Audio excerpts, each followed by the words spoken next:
And if you're a clinician working with ROGD, for starters, number one, you check out the tech use, check out the social media use, figure out. And I've found, with anybody I've worked with, they want to reduce their tech use. They want to reduce their social media use. They're well aware that they're overusing their tech, and they're well aware that it's a heavy influence. Very often there's complex pre-existing family dynamics in probably every family in the world, but working with the attachment and the family relationships can be very helpful in this context. Again, working with intergenerational or direct trauma can be very helpful, as a child who's trying to figure themselves out and who needs a bit of a hand in kind of processing their trauma. Biopsychosocial factors need to be brought. Like I said before, it's not an encapsulated condition. It needs a wider understanding. It can be very helpful for clinicians to work with the body, do some body work. Sasha Ayad is really, really good when she talks about that, the therapist who I work with on the Wider Lens podcast. And also their experiences of puberty.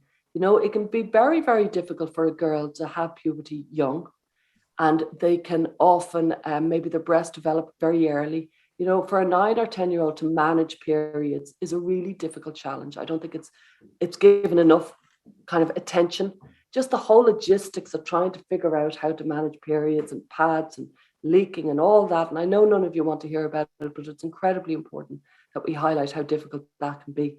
And puberty is getting earlier and earlier. And these girls are very young, and the emotional capacity to deal with the fact that your body, it looks very sexual at a young age, is very difficult. Following on that, puberty arriving late for boys can be very difficult. It's a different experience, but it can be very difficult. The impact of co-occurring mental health difficulties, as I said before, ASD, ADHD, emotional distress. This is just very much what every clinician knows about. Regulation, self-compassion. Now, you would need to know things like issues pertaining to social transition.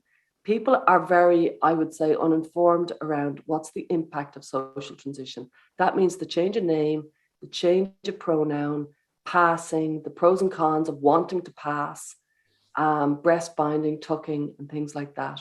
It can be very helpful for the clinician to work with and explore conscious or unconscious homophobia and sexual development and attraction.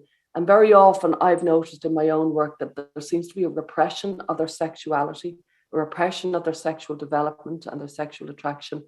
And in its place, gender has kind of subsumed their sexuality.